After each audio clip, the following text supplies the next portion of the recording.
Guys,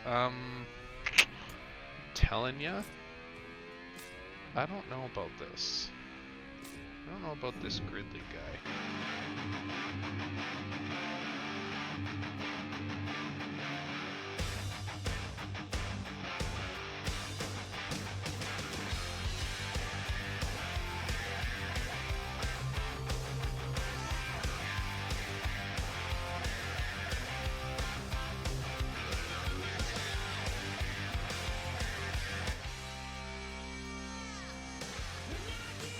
Come on, big axe, bitch.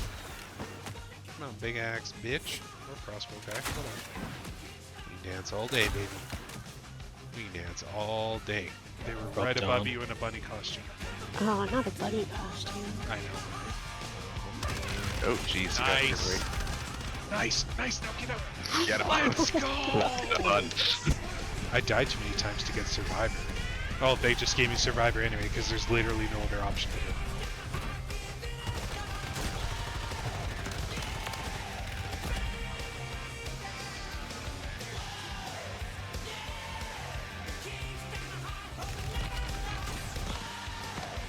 Oh, let's go.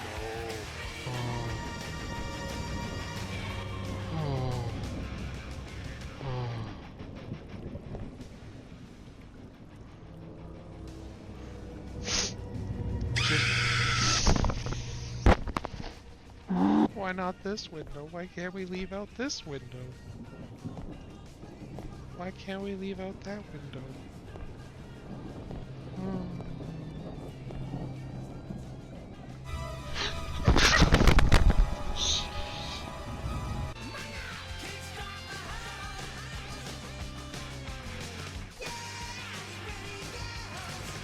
Oh, it's a 1v2 situation. One. Not gold. Let's Oh, go. let's fucking go, Gridley!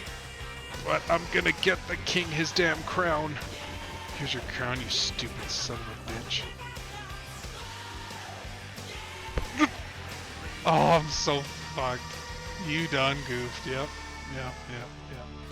I'm sorry. Does he have skull knee pads? Oh my god, this music. He has a head for a dick? Sure does. Dick belly button. Oh.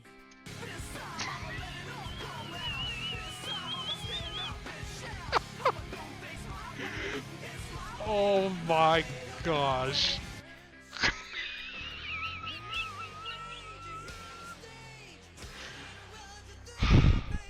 Zelda squirts with the tier 1. What? When did this little shithead come? When did this shithead come? That little bitch. I mean, the wings are pretty good. The wings are pretty good. What is going on, everyone? I am Gridley Bear. You are in the Bear Den, and we are back for the last week of streams for 2024. Hope everyone's doing great.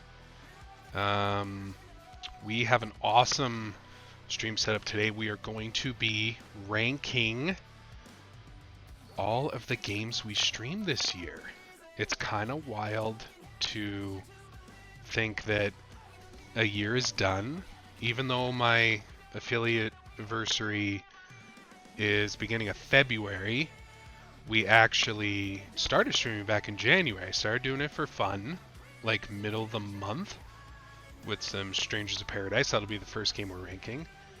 And we'll kind of go through the list. I'm thinking the date in which I streamed them would probably be the most sensical way to do it. And the rules are pretty simple. Well, number one, they're all arbitrary. Number two, the rules are I have to put 3 games in the top tier. So I'm essentially picking a top 3 of the year. And I also have to put 3 in the garbage tier. Even if I like all these games. 3 have to go to garbage compared to the rest of the list. That's the key. We have to be relevant and relational to the rest of the list. Miss Gridley, you haven't lost a level? Good for you. Miss Gridley's playing a match 3 game called... Can you put the name in the chat, Miss Gridley? I forget. It's on iOS, though. And turns out she's good. Turns out, I think Mrs. Gridley is a bit of a closet Puzzle Quest fan. That immediately brought to me Puzzle Quest vibes. And there's like a whole library of gaming genre that I think Mrs. Gridley would be really into. So chat, if you got good recommendations, pop them in the Discord. Tag Mrs. Gridley for those ideas. Match Factory, that's it. Thank you, Miss Gridley. So, have to put 3 in the top tier. Have to put 3 in the bottom tier. The rest of the tiers, there's 4 other tiers, they can have a maximum of 10. So I can't just like, oh, I loved everything I streamed this year. It's got to go in. My mic's very scratchy. Well, that's not good. Let me try going on and off. Maybe that'll work.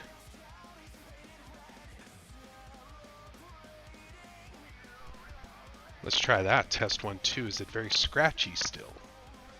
Hopefully it's not. At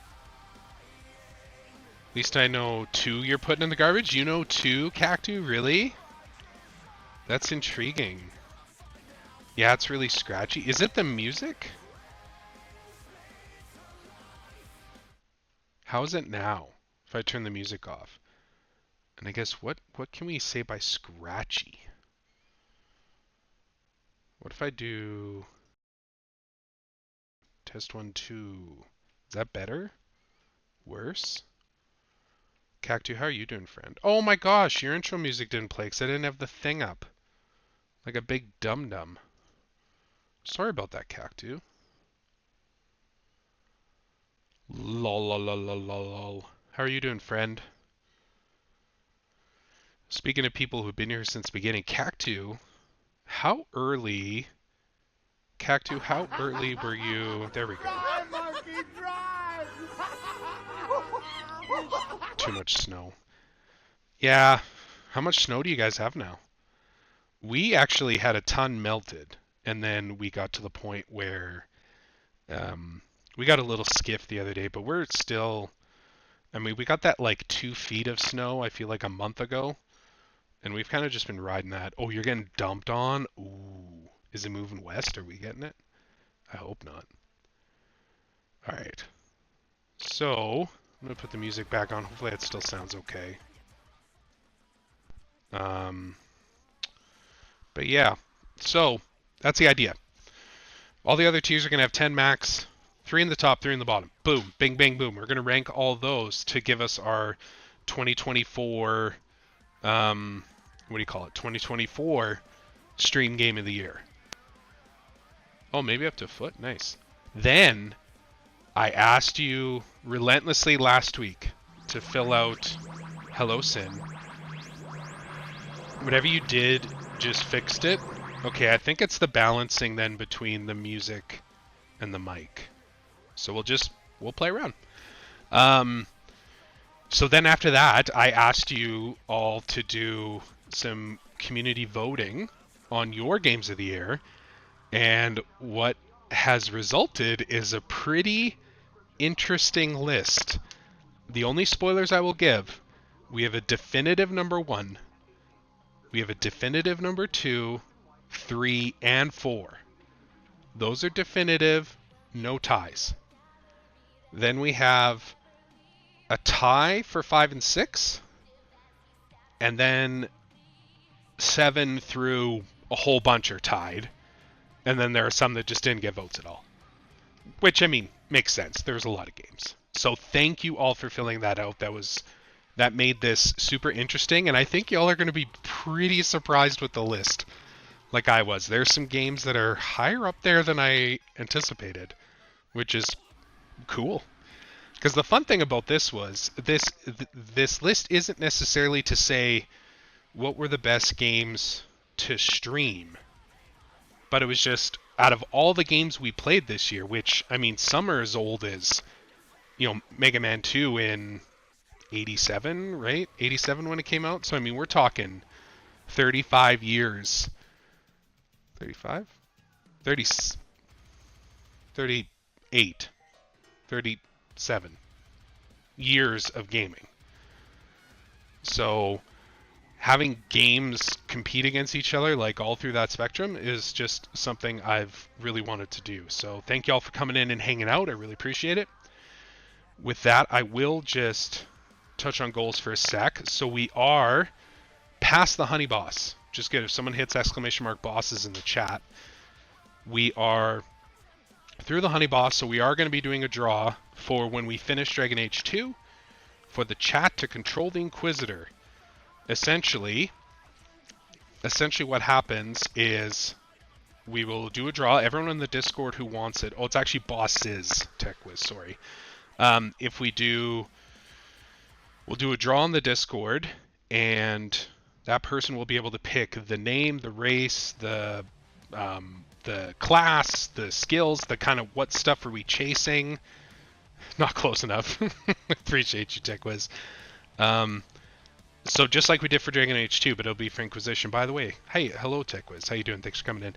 But we are just over halfway to that Sama boss where someone is going to get a $50 Amazon gift card via draw as well through the Discord. So if you're interested in any of those draws, remember to hit !Discord in the chat and you can join there for free.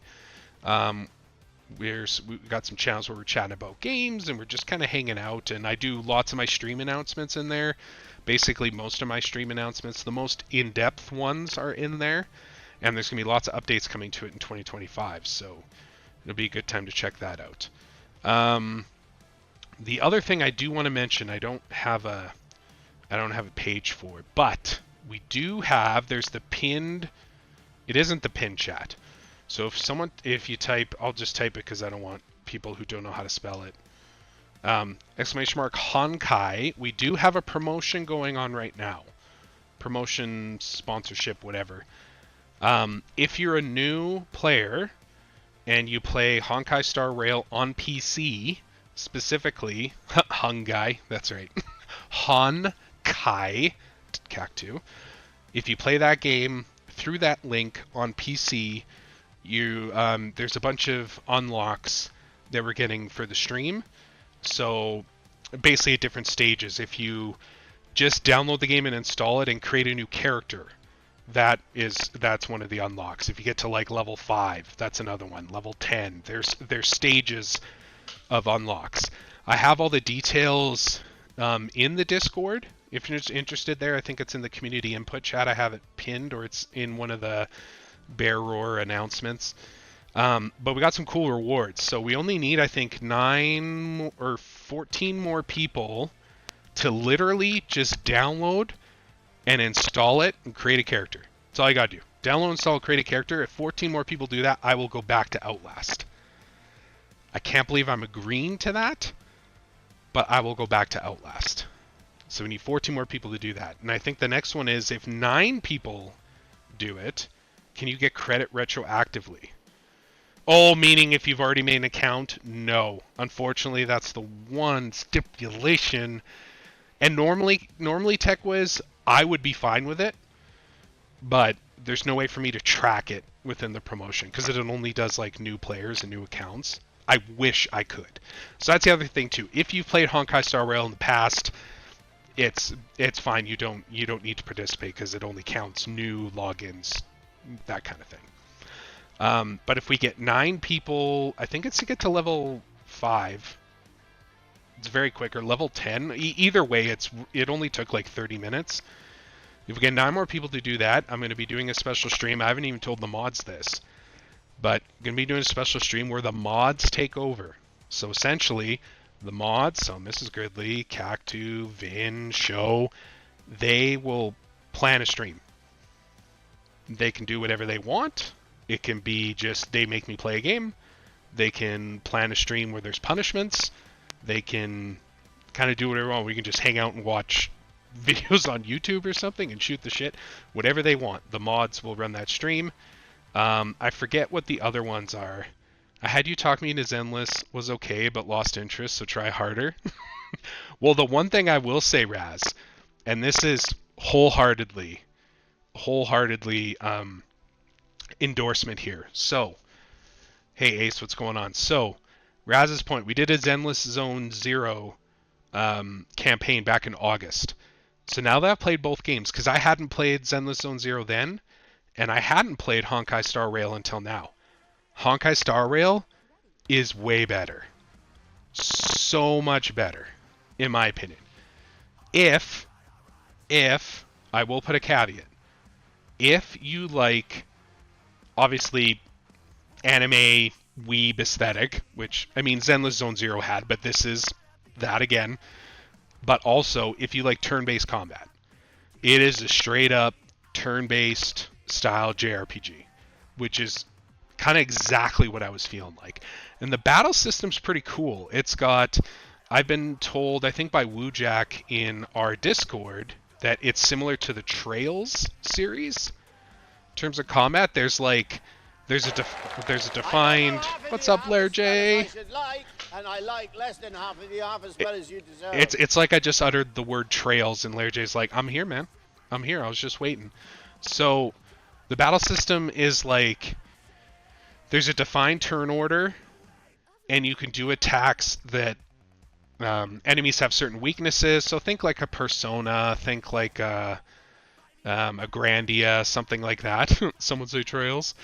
And if you do the right amount of attacks, you can break them, which can then like jump them down the order from where they were, and you do like increased damage and all that sort of stuff. But you have like a party of 4. Each one has like all these different elements and, you know, different kind of specialties, if you will, subclasses. Cool character designs, cool enemy designs. It's nice and snappy. It's like turn your brain off. The plot's kind of cool. It's like very much a sci-fi sort of feel to it. It very much reminds me of like the sci-fi aspects of Tales of Arise. If any of you have ever played that, it's kind of got that feel and aesthetic to it. So I think it's a blast. I've been playing it ever since I started the thing. I've been playing it every day. It's just awesome. I can just it gives me that Diablo itch of kind of like turn my brain off and just play some JRPG and grind and see the numbers go up. And of course it's a gacha game, so it's got all the different meters and whatever things go up. If you are interested in playing though, let me know, because I am gonna be streaming this as part of the campaign early next year, and I do have a promo code for you to get like a whole bunch of credits, other in-game currency and stuff, so that you can like get some of the pulls and maybe get some cool characters, that sort of thing. So if you're interested in playing, just hit me up on Discord or Twitch Whisper, Discord DM, Blue Sky DM, one of those things, and I can get you that promo code. So yeah, that'll be coming sometime in early January. I'll do the Honkai stream. I think we have another 3 weeks of the campaign, so we have quite a while. How long does the sponsorship last? I didn't even see your message there, Jay, but there you go. It lasts until, I'd have to look exactly, but it was a 30-day campaign, and I just kicked it off on Friday or Saturday, so we got quite a while. We got basically over 3 weeks left, so I think we should be good for a while. But yes, absolutely. If you have any questions about it, just hit me up at any point. Okay, so we talked goals. We're almost there. We talked Honkai Star Rail. We talked the Game of the Year stuff, what we're doing today. Tomorrow we're going into Dragon Age 2. And then tomorrow I also have something fun to announce, but I'll get to it tomorrow. So let's get into this now. So this is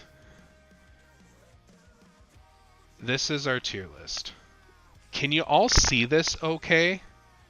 Y'all just let me know in chat. So we got our tiers of fucking incredible.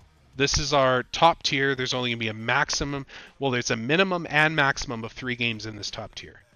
Fucking incredible games. Oh my god, turn up the song. Okay, I got you, homie. Hold on. How's that? Is that better? Let me know. So, fucking Incredibles are top tier. Then we got really good. These games are like really good. I'd recommend them to anybody. Full stop. We got then like pretty good, fun, that sort of thing. Like it's a fun tier. Pretty fun game. I'd like maybe play it again, but maybe not, that sort of thing. The Greg Gridley tier list, that's right, Ace. All the games we streamed this year. So kind of similar to what you did the other week. Then we got... I see why people like it. I didn't want to put it at the bottom, but I also wanted to be like, I appreciate that these games are good. And even if I like it a bit, it's like, I get why people love this, but maybe it's not so much for me. That's the point of that tier. Then we got... I'm good. Like, I played it. I'm good. I don't need to play it again. I had a fun time. That sort of thing. And then we got the garbage F tier. These games, either they have to go there, or they went there because they earned it, like 2 games I can think of on my list. So yeah, we're going to get into it right now. So I'm just going to quickly check. We're going to go in order here. So the first game that we streamed as part of this journey, thanks to twitchtracker.com. Ace, if I didn't have this, this would have been a lot harder. So thank you, my friend, for pointing that out to me. Is Stranger of Paradise Final Fantasy Origins. Now the only problem is I have to find all these box arts with my eyeballs, which sometimes is difficult because I'm trying to use my brain and I'm trying to read, and I can't really read them very well. Man, I'm having a hard time. Is Stranger of Paradise not there? It should be. What's this one? What's this? I feel like a game just didn't load, which is annoying. Strangers of Paradise there? Okay, it didn't load properly. Weird. Unless it's there twice. And if that is, that's fine. Okay. Stranger of Paradise, I'm just putting it on the board for now. I'm not necessarily putting that tier. So that's the one we started with. I thought this game's... Yeah, you're telling me Twitch Tracker works great? Yeah, it's awesome. Stranger of Paradise, y'all, if you're even Final Fantasy adjacent or into Final Fantasy at all, Stranger of Paradise is really good. Stranger of Paradise is not the best story in the world. Stranger of Paradise is not the most solid mechanically in the world. But Stranger of Paradise is fucking fun. The story is batshit, or I shouldn't even say that. The voice acting and the writing is kind of batshit crazy. It's high energy. The combat, even though mechanically feels weird at times, like it's very fast paced. It's intense. Some of the fights are like really difficult, but also there's a good mix of fights where you feel like just a badass, and you're hunting chaos. Isn't it like a parallel to 15? No, Lerche. What this is, it is a non-official canon because who did this? Was it Ninja Theory that did this? It was the company that did the Neo games, the developer that did Neo did this game. I always forget if that's Ninja Theory or not Ninja Theory. I forget what it is. Oh my gosh! Blair J! Thanks for gifting that tier 1 to Ace. I appreciate you so much, man. And just like that, whittling down that boss bar, we're almost at that $50 gift card for Amazon. But no, Lair J, so Stranger of Paradise, Neo developers, it's an alternate take on if there was a prequel to Final Fantasy 1. What would that game be? So I thought, as part of my streaming journey, what I wanted to do, and what we're going to do going into 2025 once we're done Dragon Age, is I wanted to stream all the Final Fantasies in chronological order. So I thought, well, it was a good excuse to play Stranger of Paradise because I hadn't yet. So that's the game we started with Stranger of Paradise. I think, actually, where I randomly put it, I think it's there. I think it's pretty good, and I think it's pretty fun. The story's really cool, and actually, when you get in Tactics 2, yeah, I did CAC 2. I did say arbitrarily I would play some non-numbered entries on an arbitrary basis. We'll have to decide like when those fit into the series, but for now it's just like main numbered entries. So like I do plan on playing like 10-2 and I almost throw up when I say this, but 13, 13, 2, and 13, 3. Anyway, but that's not 2024. That is later. But yeah, Stranger's Paradise, I think it's pretty good. Pretty good game. Enjoyed it. I would recommend it to anybody. I think it's super fun. This is like, if you see it on sale, like 50% off, 60% off, it's awesome. And if you do get it, let me know, because there's co-op, and I've heard the co-op is awesome. And I would love to give that a shot. Okay, so that's what we did. We did Stranger's Paradise, and then what we did is we jumped. Why is this so hard to see? Oh, because I don't have the icons. Then what we did is we jumped into Final Fantasy 1. So where's Final Fantasy 1? So I'm just putting it there for now. So then we jumped into the first Final Fantasy, which honestly, so here's the other caveat. We did the pixel remasters. So we didn't do the original. The pixel remaster of Final Fantasy 1 is pretty good. There's a lot of quality of life updates. The thing I like about it is the story is very quick. It's very simple. I think it only took us maybe 15 hours or so. Probably about that. I think less than 20. I could look at the hours to figure it out, but I'm not sure. It's fun. I do like it. I'm glad I played it. I didn't regret my time at all, which is awesome. K-Dag, what's going on, buddy? I just think compared to the list that I know is coming up, I think I can't put it in. You plan on doing all the Pixel Remaster at some point? Well, hey, Lerj, I recommend it. And not only can you check out all the VODs of our Final Fantasy 1 run and Final Fantasy 2 run with ! YouTube in the chat there. We got the whole playthrough up there of those games. But absolutely play through them all yourself. And I wouldn't skip Final Fantasy 1. I think it's decent. Like, I think it's pretty good. That said, though, I think it's going in. I'm good. I played it. I'm happy I played it. I enjoyed my time. I do recommend playing it if you're a Final Fantasy fan. I'm just not going to go. I'm not going to go out of my way to play it again. I don't think, unless I did some special event or something. I'm not going to like come downstairs on a weekend and be like, oh man, you know what? I'm going to play Final Fantasy just for fun. You know, so like I'm good. It's good in that sense. Then we went to. One second. Oh, then yeah, I might as well put this in here now.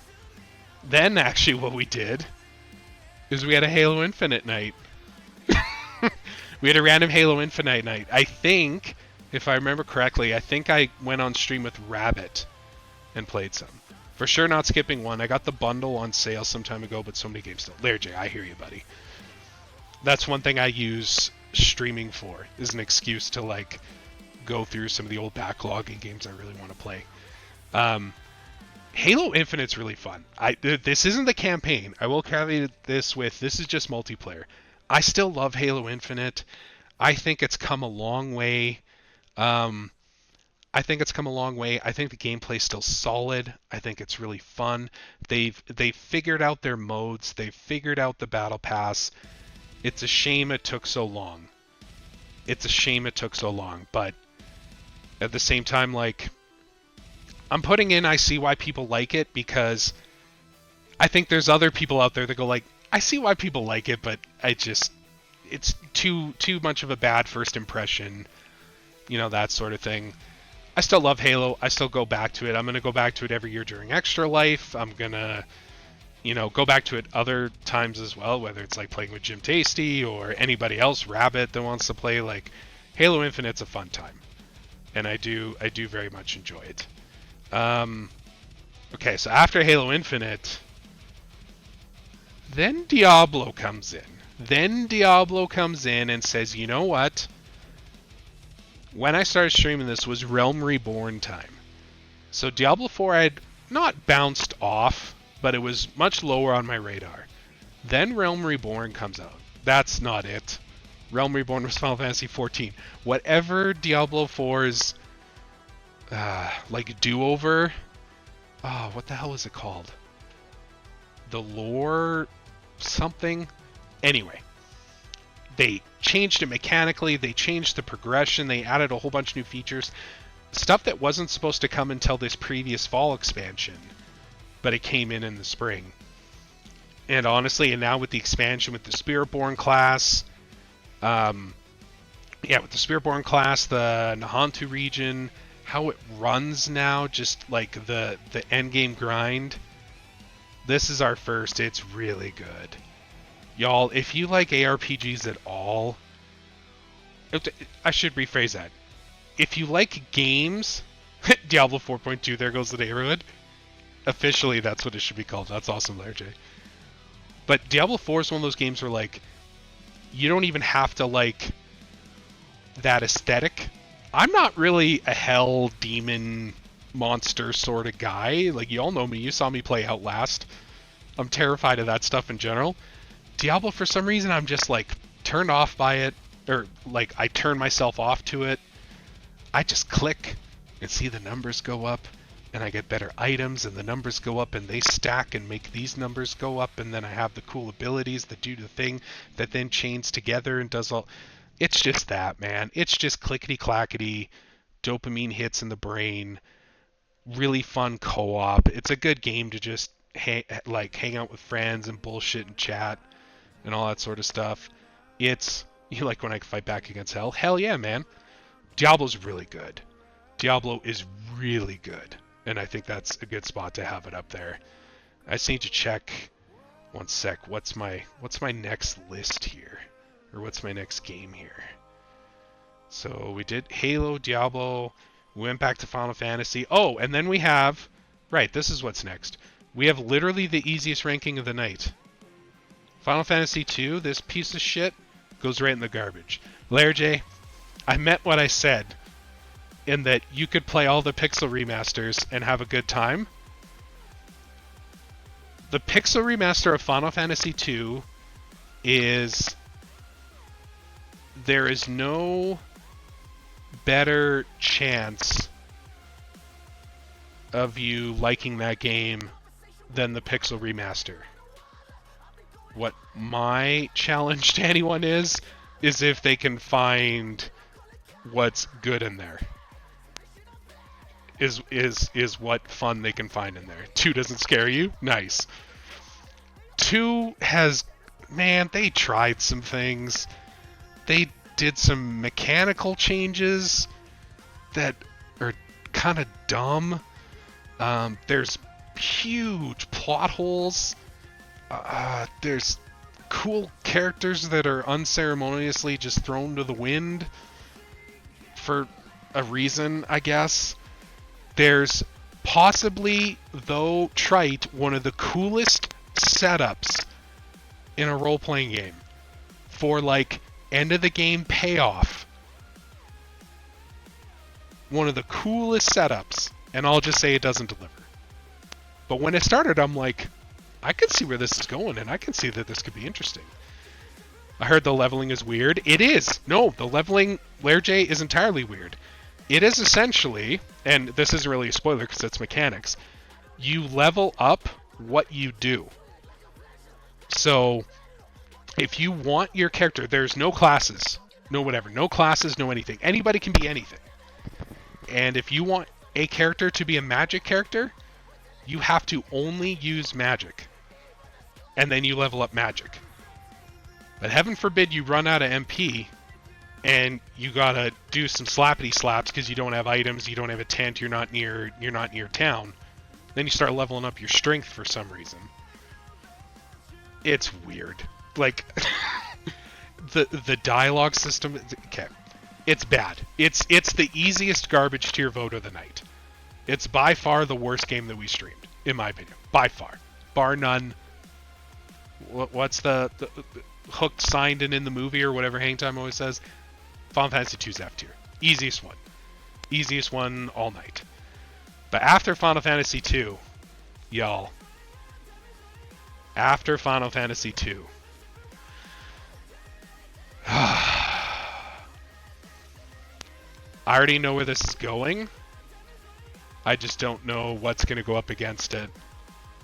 Y'all, the Messenger. The Messenger is fucking incredible.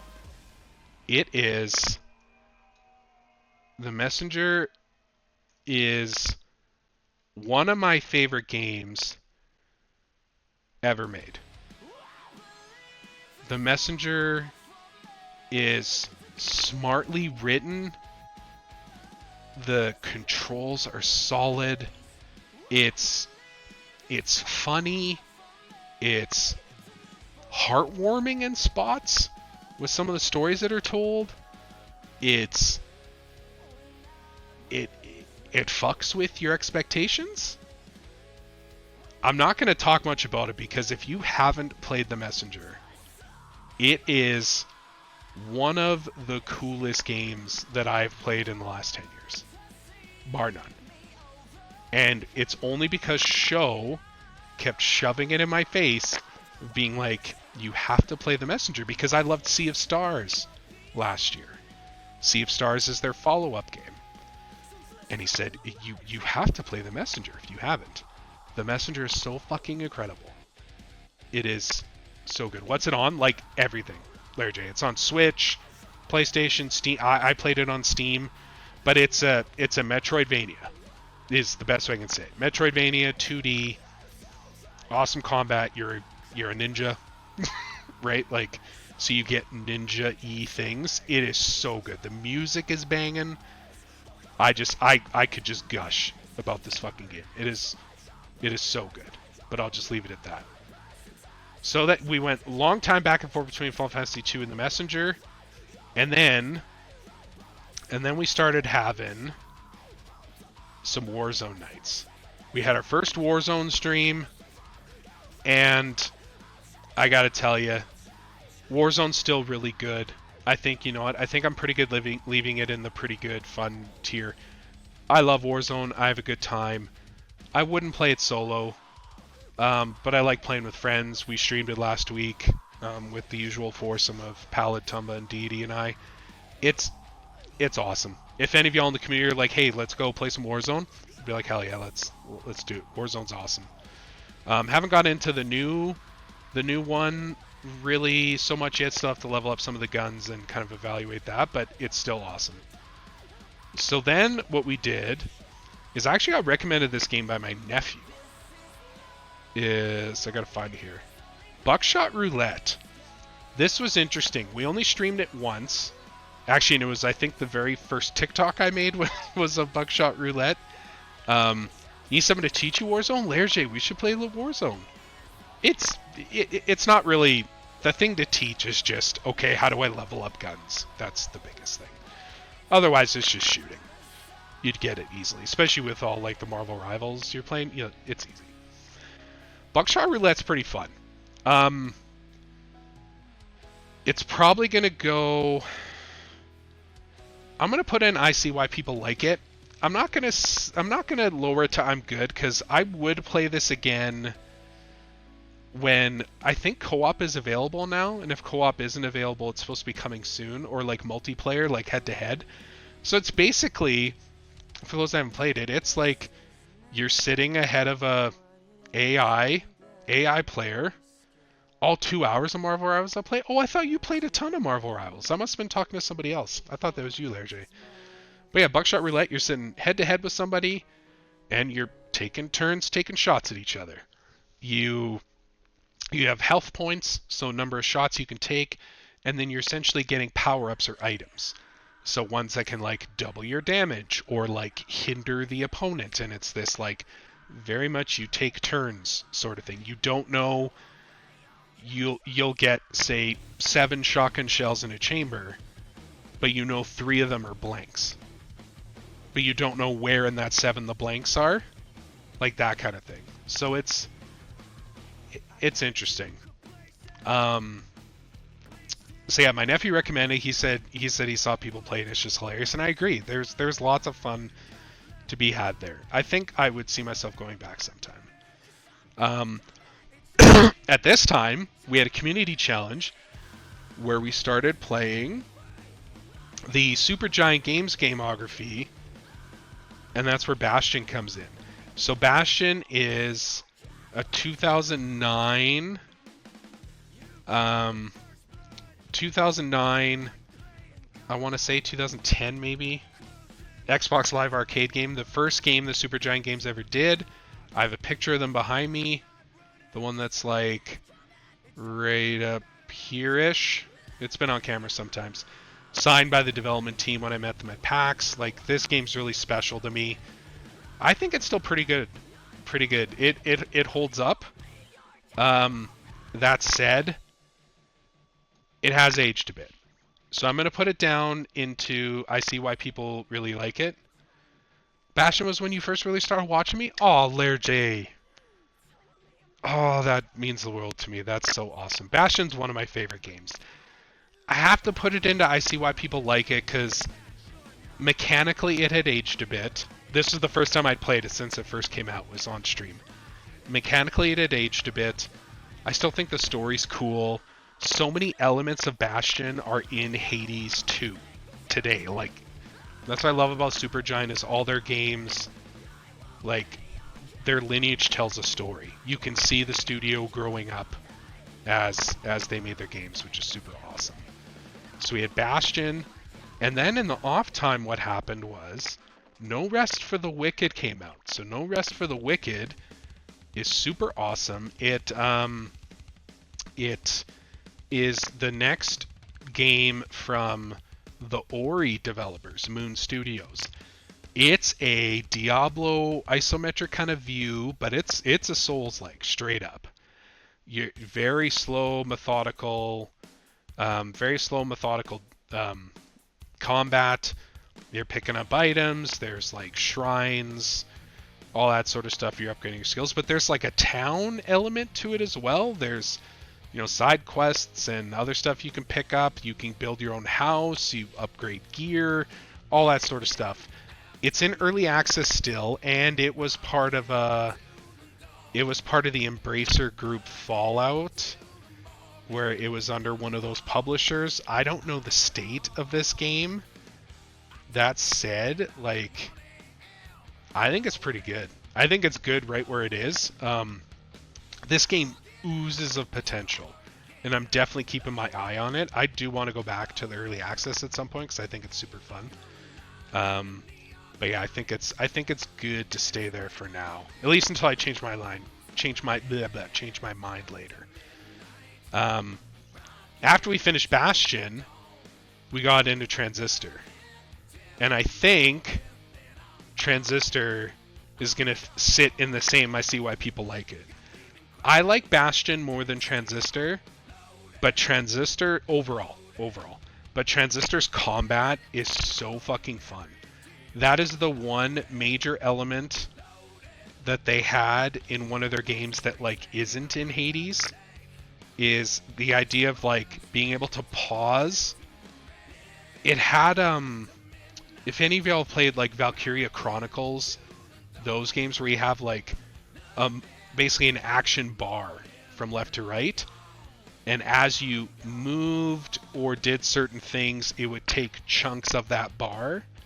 That's essentially what Transistor did. But you could pause and plan all that stuff out, and then once you resumed, it would like happen in quick succession.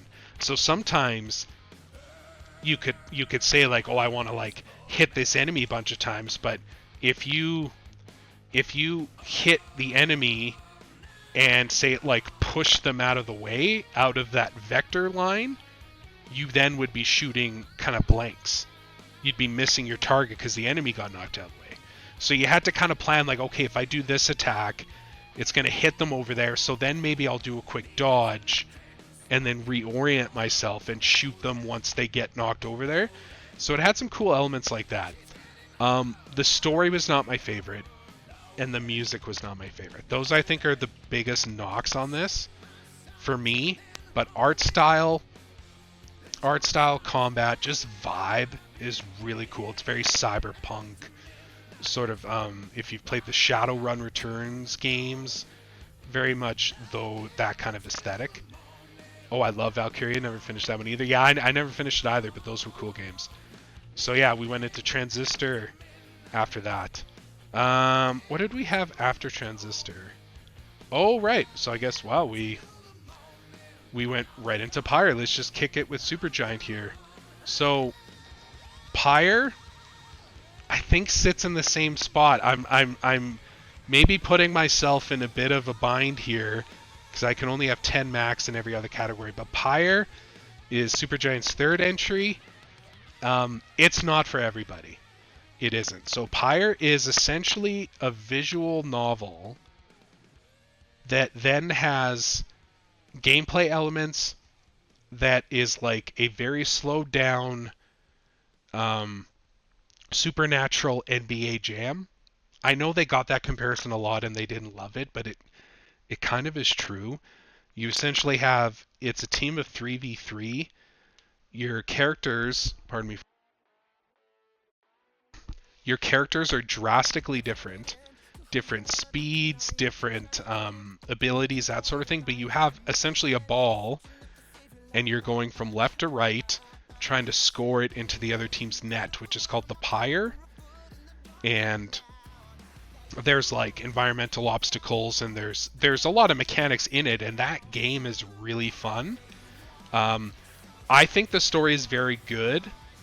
Streaming it, I think, was a little rough. This was probably one of our lesser performing games because it's not really one you watch. You'd have to kind of play it.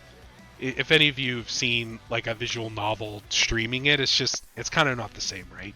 So I think it's kind of in that list. Pyre, if someone tells me that like Pyre is one of their favorite games of all time, I'd be like, yeah, I get it. Like Pyre's really cool. It's super unique. I think its biggest influence on like the Hades series is like the story aspect and that whole, the way they show like the character art and the text like as they talk back and forth that you see in Hades. That's straight from Pyre. 100% straight from Pyre. And their storytelling was very good there. It was a cool redemption story and kind of unexpected friendships, like that sort of stuff. Really cool game. I would recommend trying it out, but get it on sale because you might not get too much time out of it if you don't like some of those aspects of it.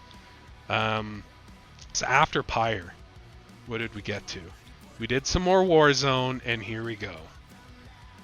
Y'all, we got another F. We got the second F. These were the two Fs that I was expecting. Some of y'all that watch the channel probably aren't going to be surprised either. 9 Souls. 9 Souls is an F to me. People love this game. I get it.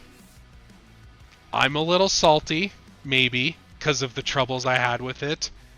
But I literally, at the time we were playing, there was just so many inconsistencies in the frame detection of like the iframes, the dodging, just the timing of some of the, I forget what it was called, but like the special attacks that you do to get the things back. I'm not an expert at those, but I am also not a noob that would have that much inconsistency, if that makes sense. Something just didn't.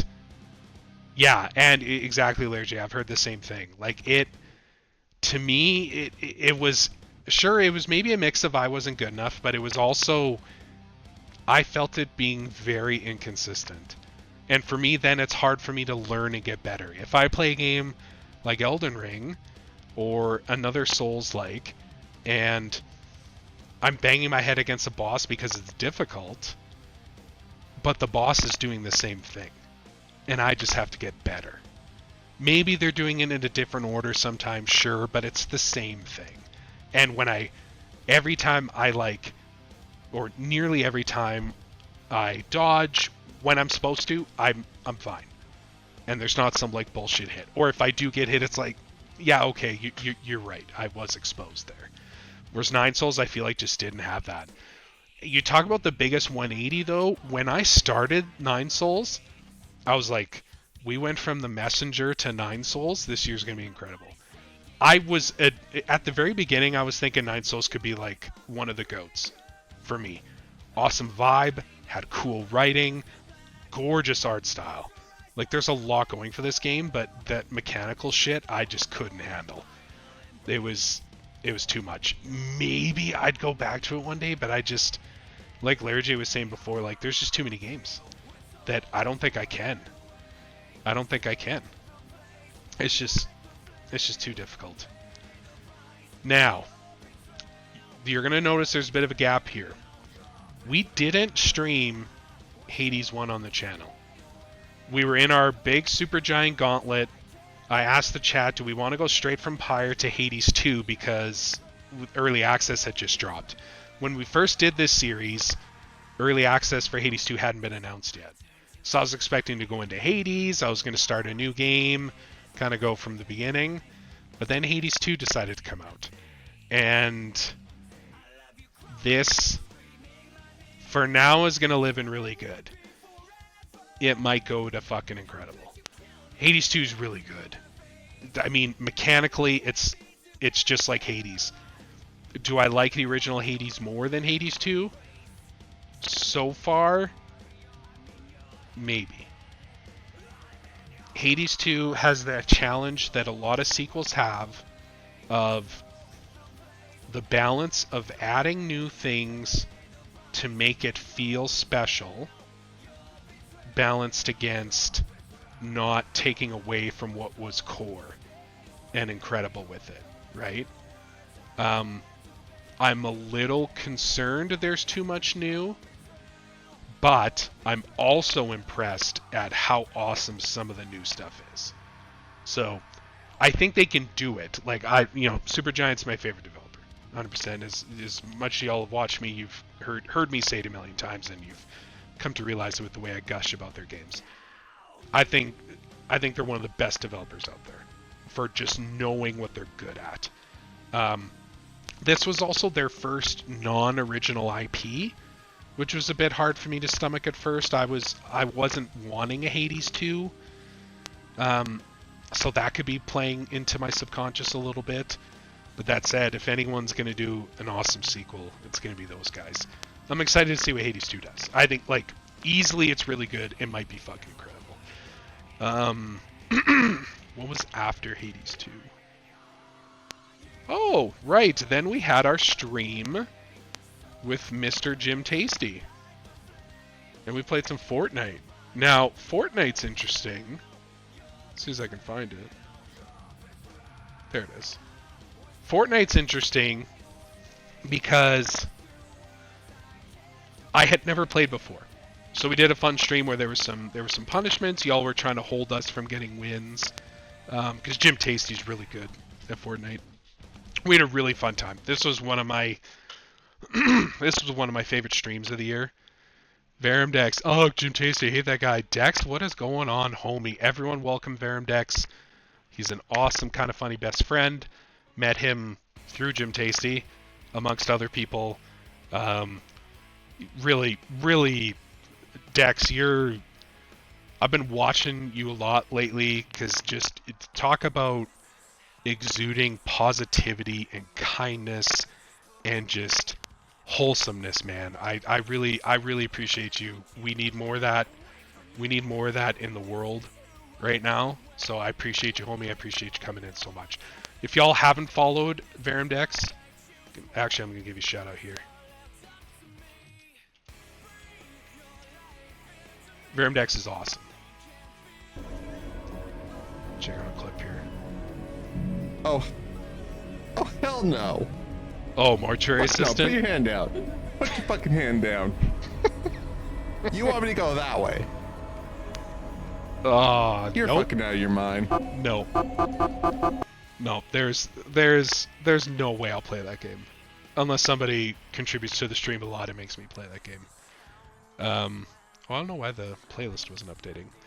But yeah, go follow Dex. He's awesome. But yeah, so Fortnite, and I think this is pretty fun. I think Fortnite again, I haven't even played any of the other modes. I just do zero build. Played Fortnite with Lair J the other week, Lair J, Rivendell, and Fanboy. And I'm gonna go back to it. Fortnite is a game I didn't expect to love. I thought I would be like okay with it. It's pretty good, pretty fun. Fork knife, there you go, Raz. Aw, thank you, friend. Appreciate the kind words.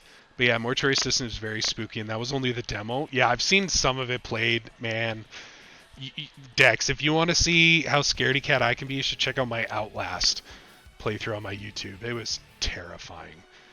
And speaking of, for Dex that just came in, Dex, if you know anyone who's interested in giving Honkai Star Rail a try, I'm doing that. I'm doing that Stream Elements promotion right now. It's Honkai Star Rail is pretty fun, man. I don't know if you got anyone in your community that's looking to give that game a shot. It is really cool. I like it so much better than Zenless Zone Zero. I haven't played Genshin Impact yet, but for that, it's really good. So that was Fortnite. What did we stream after Fortnite? We went to... Oh! We played Dystopica. I think we actually played Dystopica. We played Dystopica after my... I'll call it Spaz Attack with 9 Souls. And I remember shutting the game off and just like, I'm loading up Dystopica and I'm gonna just build some 3D city builders in peace for the next like 45 minutes. It's cool. Dystopica's like less than $10 on Steam. Well, especially if you're US, it's definitely less than $10, but I think it's even less than $10 Canadian. There's no goals, there's no nothing. It's very cyberpunk aesthetic, and you're putting in random building objects and you're building and dragging, and then you can like drag lights together and have different elements there and that sort of stuff. What kind of tier list is this? Great question, Dex. So we're trying this out. This is for 2024. This is every game that we streamed this year on the channel, because it was my first year streaming. We started in January. This is every game we've streamed. As you can see from the list, there's a very eclectic group of games that span multiple decades. And so I'm doing a tier list of all of those against each other. Based not only on... Basically, and not on a matter of was it fun to stream, but more so like, just do we think these games are better than one another? So, Dystopica I'm going to leave, and I'm good though. I do like this game. I might go back to it at some points, but like, this is just very small. If you like city builders and just like having some ethereal kind of music up in the background and just hanging out and doing some building, Dystopica's pretty good. It's a pretty good one there. Now after... Damn, look at you, gamer. Oh, I appreciate you, buddy. What was after Dystopica? Oh, y'all. This will be fun. You know what we played after Dystopica? Dex, you'll get a kick out of this. We played Concord on the stream. We played Concord, the game that came and doesn't exist anymore. Miss Gridley says, whoops, sorry, blacked out and did 43 levels. I realized I can listen and play. Good job, Mrs. Gridley. Mrs. Gridley is playing Match Harvest or something. I don't know, you said the game before. It's a forgettable name, but I can see I was hanging out with her playing it before I went on stream, and it's a pretty cool match 3 game. Yeah, Concord RIP. You know what though? See, this one feels almost unfair. It's gonna go in the I'm good. I don't think it was garbage. I really don't. I thought Concord played fine. I think Grifters got a hold of Concord and went with the whole whatever, they went woke and that's why it didn't work. No, the game didn't work because it was $40 on a brand new IP that people weren't attached to, from a developer that people weren't attached to. This game had free to play written all over it. It was an excellent window to come out in. The new Call of Duty had not dropped yet. Warzone was getting kind of stagnant. Overwatch 2 is already kind of stagnant. This had the it was setting up perfectly to come out like end of August, early September. Oh, they're doing an open beta where anyone can play it. This is a great idea. Awesome idea. And people play and they go like, yeah, the gameplay's actually pretty decent. And all that sort of stuff. And then it comes out at $40. I don't get how you can do that in 2024. I just wish Sony gave the team actual time to hopefully make it. Exactly, Dex. That's exactly it. It had its potential, but yeah. It really did, Lair J. It got done dirty by a price tag. It should have never been anything but free to play. I feel like it could have survived if it was free to play. There was mechanically, I had a fun time in the beta. Every time I played, there was some characters I was getting used to when we streamed it, and I was like, I could get into this. But just, I guess it wasn't meant to be. And it does suck just how unceremoniously it got booted from the face of the planet. I feel really bad about that. But, I mean, I guess it happens sometimes. But then what did we do is we got into Gas Station Simulator. Now, do I have that up here? Did that icon not load either? Motherfucker. Gas Station Simulator. There it is. Okay. Gas Station Simulator.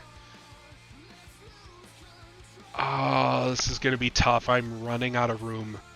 I think it's pretty good, though. If you like simulator games, wasn't it like 2 weeks after release or something? Yeah, it was. It was nuts. Gas Station Simulator's fun. If you like simulator games, it's just like the rest of them. It's like Power Wash. It's like Lawnmower Simulator. We'll get to that. Gas Station Simulator is really fun. I'd probably go back to it. I mean, it's in my channel trailer where there's the dick on the side of the gas station. That's one of my favorite clips. Was from that game. We had a really fun time streaming that. Mrs. Gridley found out how stressed I could be playing a game by all the things I had to manage. Yeah, Gas Station Simulator is fun time. If you find it cheap, it's well worth it. If you like Power Wash and like those other kind of games, it's really good. Yeah, Lair J, they're pretty fun. You just have to go in with like zero stakes.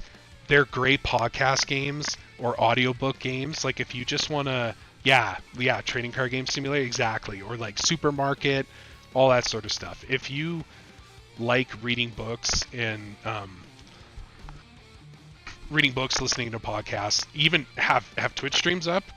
Oh man, just tune into twitch.tv/VerumDex, have that up, and then you got Gas Station Simulator on the side. Great time, highly recommend. What was after Gas Station? After Gas Station, then we did our Zenless Zone Zero campaign, which was awesome. We did that back in around the August timeframe. Oh, I did have Strangers of Paradise already up there. Son of a bitch. Zenless Zone Zero, I think I'm good. It was... I love the vibe. The aesthetic was awesome. The sci-fi, not really cyberpunk, futuristic sort of thing. The Silmarillion on Audible and just Power Wash. Oh my god. I now know what that is, Lair J. I only learned that, what, was that last week on stream that I learned that? I think it was Thursday. We were talking about that. So hey, look at that Lord of the Rings reference. I get it now. It's awesome. Zenless Zone Zero, I'm good, man. The combat's basic. It's very button mashy. There's little combos here and there. Yeah, little combos here and there. There's like some cool flashy stuff, but ultimately it never got rewarding enough story-wise, I found. Whereas at least Honkai Star Rail, when I'm playing it, like the story, the overarching plot is pretty interesting so far. So I think that's what's making me come back to it every day to play it. Whereas Zenless Zone Zero, I haven't gone back. It's cool. I'm glad it exists, but I'm good. And after Zenless Zone Zero, we had the start of our Dragon Age series. So now, Dex, for your benefit, we're going through the Dragon Age series every Thursday. So tomorrow, we're going to be jumping back into Dragon Age 2. But before that, we were playing Dragon Age Origins. I had never finished Origins. I had a long playthrough, but never finished it. So we got a modded version for it to... We modded it so it could actually like run in 4K. Had some quality of life mods, but nothing crazy. Auto loot, which I don't have in Dragon Age 2, and it's hurting my soul. This game's really good. It holds up. It looks janky as shit sometimes, and sometimes mechanically just clicking on things can be janky. But there's a reason people love Dragon Age Origins. It's really good. The story's awesome. The side content is awesome. We didn't even do all the side content because I was just like, well, it's, get on to the next game. Oh, Veilguard. Game throws more content at you? Yeah, it's fair enough. You remember dabbling in Origins when it first came out? Such a cool game. It is, man. And I hadn't played it since it came out. It had been a long while. And then I didn't play Dragon Age 2. I've barely touched Inquisition. And now we're going to be getting back into that soon. But Dragon Age 2 is really good. Dragon Age Origins is a really good game. Really good game. Highly recommend. If you like RPGs at all or that style of game, 100% must play. It's really good. Then we had our first scary stream. We had It Happened at Night, which is a cool fucking 45-minute indie game that was fucking terrifying. I'm good. Never again. I played it. I was terrified. My heart rate was through the roof. This game sucked. I mean, it was good, but it sucked because I was terrified. I'm good, man. This was a Cactu recommendation that he saw on stream. I'm glad we played it. It was super fun. But yeah, I think I'm good. And the next one we played right after that in the same stream is... Where is it? RE2 Remake. So, yeah, I did actually, Dex. So I used my wife's Apple Watch, and we had that hooked up to this widget through Bluetooth, and so it was showing on stream. It was awesome. This is where I start getting controversial with some folks. RE2 Remake for me, I see why people like it. I respect it. It is what it is. These games just aren't for me. RE2 Remake, at least, I will say mechanically, that they got rid of the tank controls and all that sort of stuff. I could play that game. To me, that's like Last of Us. Actually, in a weird way, it was less scary than Last of Us. RE2 Remake that night, when I was terrified, that was a palate cleanser to it happen at night. RE2 Remake was like, okay, you don't need to be scared anymore. You can play. you can play this. Your scary time's over. RE2 Remake's fun. I get why people love it. It's not necessarily for me. How many do we got there in that list? That's 6?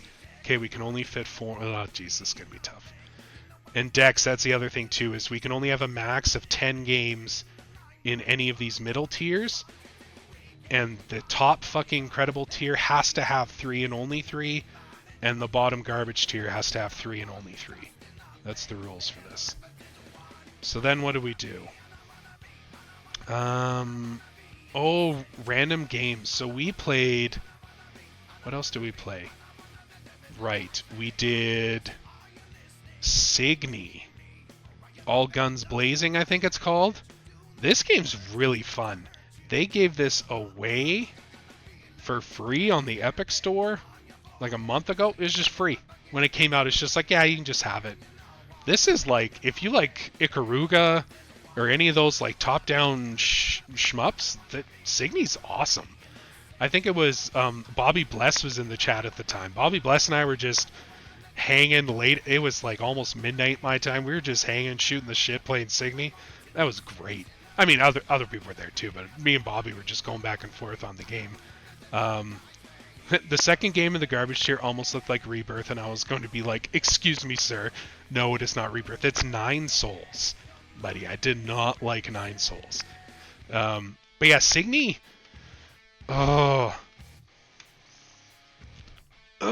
see, like, it is pretty fun. We almost played the whole thing.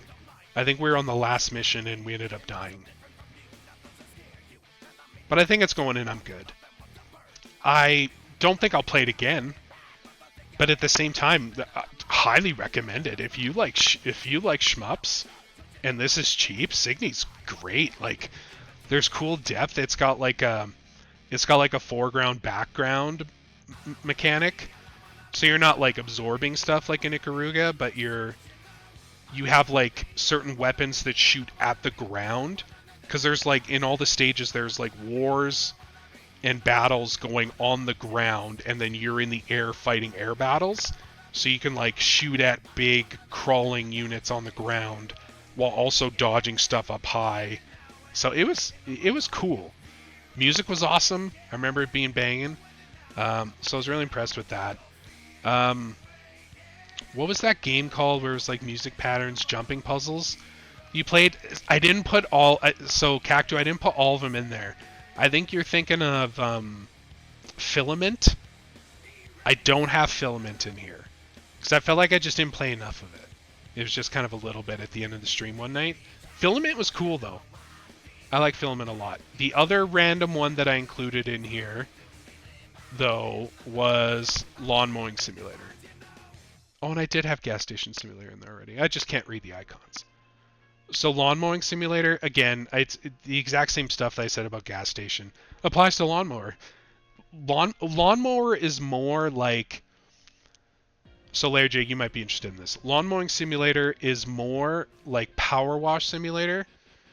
Gas Station Simulator is more like TCG Simulator, if that helps. Because like Lawn Mowing Simulator is like Power Wash in that, okay, here's your giant lawn, and now we're gonna like, okay, this is the path we're gonna take, and we're just gonna do it. Whereas like Power Wash, it's like, okay, I'm gonna work on this wall of this house, and I'm just gonna go up and down my lines, change my nozzles a little bit, and kind of do that stuff. For that reason, I'm done. Like, I'm glad we played it. I had a good time.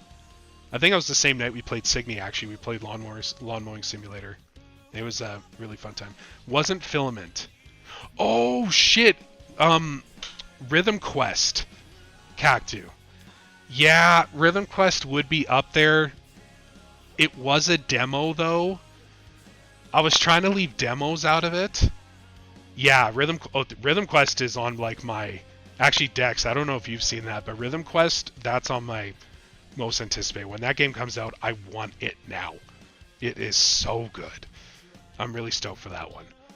Yeah, you're right, Cactu. Rhythm Quest, that was cool. I very much fuck with that. So yeah, Lawn Mowing Simulator can go with I'm good.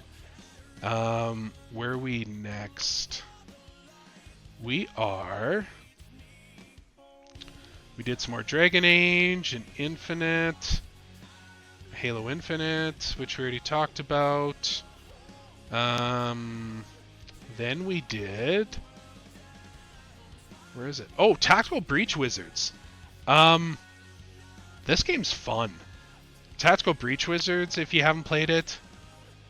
Sorry, say that one more time. I was talking to my wife. Oh, there's a game coming out, Dex. I played it in Steam Next Fest, the most recent one. Rhythm Quest. Look up trailers for it. It is fucking dope. And it was so fun. When that game comes out, I'm super looking forward to it. But Tactical Breach Wizards was fun. We did this for one stream.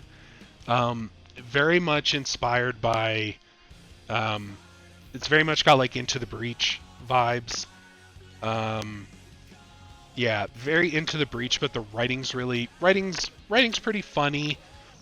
Lots of people are really loving the writing. I don't think I'm there yet, but it is fun. It's very accessible. There's like a time rewind mechanic where you can kind of plan out your moves, see how it would play out, and then you go, oh, just kidding, I don't want to do that. And the reason you do that is because in every mission you can like get rewards by being like very efficient in doing it. So it's not like, it doesn't feel easy. Like, oh, I can just test stuff out and see if it works. It's more like, okay, how do I make this the best most efficient tactical way to do it. So in that way, I think it works really good. So yeah, Tactical Breach Wizards, very cool. Same thing. Sale game. I don't know if it's worth full price. It probably is, but I just, don't know for sure. The next two are cool. Next two are good games. First one, Gunbrella. So Gunbrella was last year, or Gunbrella came out last year, I should say. 2D Metroidvania, but with twin stick shooting. You have a gunbrella, so it's a gun, but then it also turns into an umbrella that can really make you like float across the entire screen and do lots of cool traversal stuff with it. And you have a shotgun. You get other items and stuff too. Story's pretty cool. Mechanics are very solid. I think this is really good. Gunbrella is awesome. Badass Mary Poppins, exactly, Cactu. The vibe's really cool. The art style's kind of grungy pixel art. It's fun. I have a blast with Gunbrella. I definitely I'll just say you will see it again on the channel, because that's a game I do want to finish. Doesn't seem too long either, which is nice. Very linear story so far. Very cool. Like Gunbrella a lot. And then we got this fucking guy. Sorry, Astrobot's an S. Dex, I can't remember if I told you in your stuff heading up to Game Awards. Astrobot was my game of the year, personally. Astrobot's incredible. I'm a little biased in that I got to see my son go through it. My now 5-year-old fall in love with Astrobot. Got to see him like finish challenge levels on his own, like get better. Like the way he plays platformers is just unreal. The kid's got talent. I'm a PlayStation guy.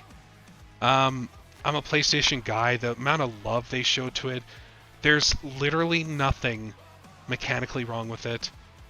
There is the things I nitpick at for Astrobot are, it's not long enough. I wish it was longer. I wish there was more, which I know we're in the era of like, hey, let's normalize less than 50-hour games. I'm like, nah, give me more, man. Give me more Astrobot. I would just play that till the end of time. Astrobot's great. It's fucking incredible. If y'all have a PS5, it is must play. If you like Mario, if you like any of the old 3D platformers where this kind of got inspiration from, it's incredible. It's absolutely incredible. So that's definitely those two there. We're getting towards the end, y'all. There's not many left. Then what did we get up here? Oh, this was a fun one. So then we did a stream where we celebrated would you finish 9 souls to get an extra Astrobot X-Pac drop tomorrow? Astrobot X-Pac drop? What does that mean? What's tomorrow? Is that a wrestling thing? Expansion. Is this a trick fucking question? Cactu, are you trying to get me to finish 9 souls because you know one is coming? Or are you just saying hypothetically would I do that? Oh, okay. Hypothetically, yeah, I'd finish 9 souls. 100%. I'd put myself through that. I would do another playthrough of Final Fantasy 2. And that game is garbage. That game's actually garbage. So yeah, let me make that clear. In this garbage list, Final Fantasy 2 is actually garbage. 9 Souls is garbage based on my experience of it. And then with a slight tinge of bitterness, I threw it in F tier because I was so mad at it. But 9 Souls is a better game than Final Fantasy 2. I'll just leave it at that. We did actually miss one in the chronological order, and I actually initially missed it in the survey until Cactu pointed it out. We finally played Super Hot, y'all. First time I'd ever played Super Hot. It was one of the first games I streamed. And it's... I think it goes in it's pretty good. I think it lives here in this tier. Super Hot's awesome. My only regret with the Super Hot stream is I lost the VOD, and there was like awesome clips in there, and so it's gone to the internet ether, which is fine. But Super Hot was really awesome. I think we beat it all in one stream too, if I remember, Cactu, right? My daughter thought Astrobot looked cool in the store. Might have to get a PS5. Hell yeah, Cactu, and then you can play Rebirth, right? We were talking about that. Think so? Yeah. Super Hot's great. That was a super fun time. But so I'm glad I got that out of the way because I was thinking about it. But then what we did is we celebrated. Well, I mean, I celebrated, and a bunch of y'all hung out, which was really appreciated. My 1 year of sobriety in September 29th, we celebrated 1 year being sober. And we did some driving games. We did... Oh my god, this is going to be hard, y'all. I'm just putting Rocket League here for now. So we did Rocket League. I fucking love Rocket League. Been playing it since the beginning. I play every year at Extra Life. It's so good. It's fun. It's mechanically sound. It's fun playing with randoms too, lots of times. Maybe it's because I'm not that good, and I get paired with more reasonable random people.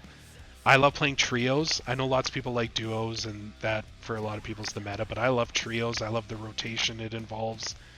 Rocket League's awesome. I can pick up that game any day of the week and play it and have a good time. And I still do, periodically, kind of throughout.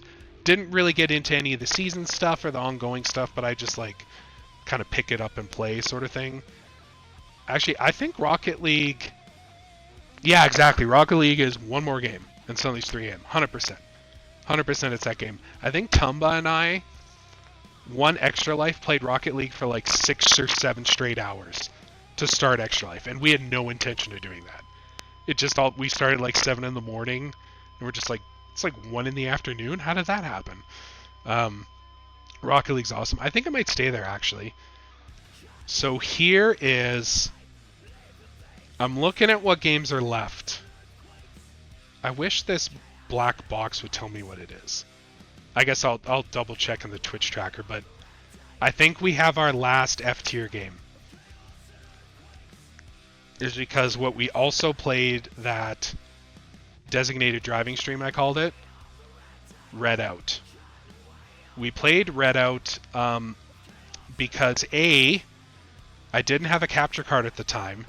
And if I did, I would have played Wipeout the entire time. I love futuristic racers. I love the game that Redout was trying to emulate. Redout is not that fun. It's soulless. It just feels like you're going through the motions, which in a racing game is not good. You gotta feel like, because racing is so monotonous at a high level, like, and I love racing games, but ultimately, like, you're racing on a track, and you're doing that over and over again to like earn credits and points and all that sort of stuff, and you're trying to master the track. It's gotta have music, it's gotta have vibe, it's gotta have something somewhat intangible to like make that time worthwhile, and I just don't think Redout does. I just don't think it's that great. Which I was bummed, because I was like, well, I could play this and it could be like Wipeout because I didn't have a capture card. If a game like that comes back, it'll be Wipeout on the channel. It won't be Redout. So that one was actually easy. But then Dragon Age 2 comes out. And by comes out, I mean comes onto the channel. Dragon Age 2 goes right into the really good. I'm not going to beat around the bush. I might like Dragon Age 2 more than Origins, story-wise. Mechanically, I think it's got a lot of the same problems Origins has, because really Dragon Age 2 was supposed to be DLC for Dragon Age Origins that they then spun out into its own game, but the story's cool. Lord Randy, yep, that's right. Introduction of Varric. Varric's an awesome character. Isabella's pretty cool so far. We didn't get... Who didn't we get? Oh, if Rabbit was here, he would give me shit. We didn't get one of the characters that you're supposed to get because we blew through it. Our playthrough Dragon Age 2 is very modded. We are overpowered to shit, which is fun, and I'm able to just kind of experience the story, but we're just slapping people in battles. But it's got some cool stuff. Dragon Age 2 is really fun. My biggest critique with this one is how much of the game gets locked out after you beat it. Exactly. It's very strange, and there's like so much reuse of areas, which again, if it's because it's a DLC, kind of makes sense why it was designed that way. The whole going between different places via map and you just click on icons was kind of like, okay.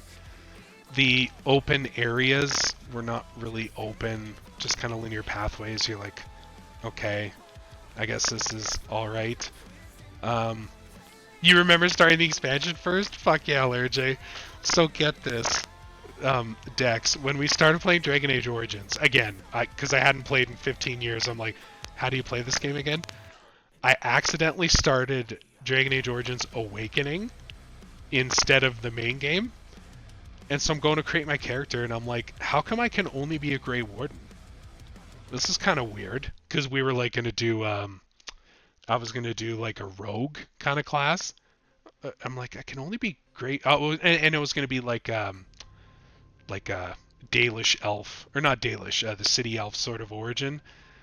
I was like, this is weird, I can only be Grey Warden. And then we're watching the cutscene, and people in my chat who have played Dragon Age are like, this isn't the beginning of the game. And then we found out it was Awakening.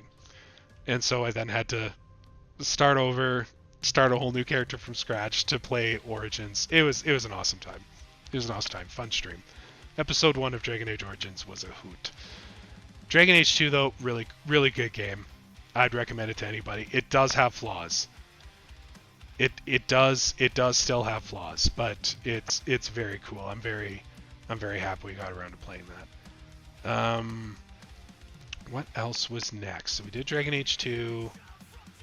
Or are we on the last page now? Did some Diablo. We did some demos. We did some Dragon Age 2. Right. Then we had Mega Man 2 Crowd Control. I think it's pretty good.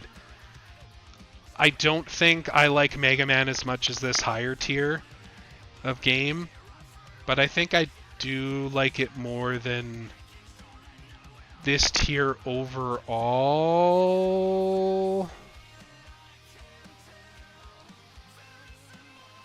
Now I'm second guessing myself. No, I think it's pretty fun. We had a fun time with crowd control. We almost got to the end of Mega Man 2 in the one stream, which was really fun. I'd go back to it. I'm interested to play the other Mega Mans. That was the first one I had ever played. I think it holds up pretty well. There's some, just old control sort of bullshit, but I think it's pretty fun overall. And then, y'all... Oh, the other thing I forgot to rank, because if we're going by timelines, I'll just quickly rank those quick before I go into the other ones. We played Left 4 Dead 2 during our Extra Life stream. Left 4 Dead 2, I think, is still really good. That game holds up. It's solid. Back 4 Blood tried to capture some of that spirit. It just doesn't. It's not the same as Left 4 Dead 2 being one of the GOATs. I hope there's a sequel at some point, like worthy of Valve done one. I think it's awesome. It holds up. It's great. The other ones that we played, oh man. Oh, this last S tier is going to be hard because Vampire Survivors, it's really good too, man. You have a grudge with Back 4 Blood? Oh man, that doesn't sound good. But Vampire Survivors is one of the most perfect dopamine rushes. I heard about that Teletubbies mod in Left 4 Dead 2. I haven't tried it though, Cacto. I heard about that though. Vampire Survivors is great though. Like we were talking about dopamine games earlier. Just sitting back, listening to a podcast, watching a streamer, and just going through levels, trying to evolve the different weapons. It's great. Vampire Survivors is awesome. And then the last one we played during Extra Life that I wanted to put up here is Scythe. So for those who haven't heard of Scythe, I'm gonna put it in this. I see why people like it because I'm one of those people. Scythe is a board game, and this is the digital version of it. It is really good. The game implementation itself is janky, but yeah, the board game's great, Cactu. Honestly, Cactu, you should get the digital version because Tumba and I play it online lots, and it's really good because then for those who like the actual board game, you don't have to do all the setup and get all the different cards ready and all the different figures and that sort of stuff. But it's essentially a board control hex-based game where, yeah, that's a hard part, exactly, and you don't have to clean up after. It does all the math for you, all the victory point calculations, all that sort of stuff. But it's really cool. It's like a post-apocalyptic alternate universe setting. It's got very much World War II sort of vibes, but then steampunk elements, because there's like mechs involved and that sort of stuff. So it's cool. And you're these different warring nations, and you're trying to like take control of different spots on the board to get resources, whether it's wood or oil and that kind of stuff. You can upgrade and get mechs, that sort of stuff. It's a fun game. If you like digital board games, Scythe is excellent. Definitely worth the play in that regard. The last one... Actually, no, that was the last one that I wanted to talk about from Extra Life. Right. So now we're getting into the last few.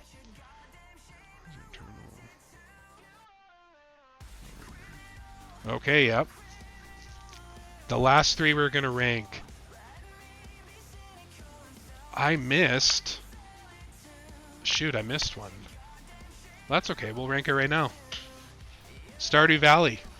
We played that earlier in the year. I did a stream with Shenzo for the Trevor Project, raising funds. Stardew Valley, so I'm torn. I get why it's so good. I get why people love it. But to me, it's better than this I see why people like it category. I think it fits here. It's pretty good. It's pretty fun. I personally wouldn't put it above like a Vampire Survivors, Left 4 Dead 2, Rocket League, these games. I don't think it's that good for me, personally. But it's good. It's fun, it's charming, it's got neat writing, it's got awesome music, the art style's really good. I think Stardew Valley sits there. Returnal. Oh, man. Returnal is a game... Sorry, just one sec. Returnal is a game that I wish I was better at.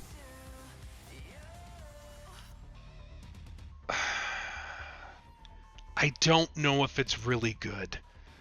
If it was really good, I would play it more, I think. I really appreciate what it's doing. I think it sits here as well. Am I at my max there? 1, 2, 3, 4, 5, 6, 7, 8, 9, 10. So that one's maxed out. Oh shit. I should have thought that through. Okay. So this column's maxed out. I think Returnal is pretty good. It's a fun shooter. It's creepy. It's gorgeous. It controls excellently, but it's tough. It's tough. But considering it was the first kind of game that Housemarque made like that wasn't like an arcade shoot 'em up shooter, it's very impressive, and I'm super stoked to see what they do next. We should be getting a Housemarque announcement, I feel like, soon, like Summer Games Fest soon, because what have they been doing lately? I would love to not see a Returnal follow-up. I'd love to see something new from them, but taking what they've learned.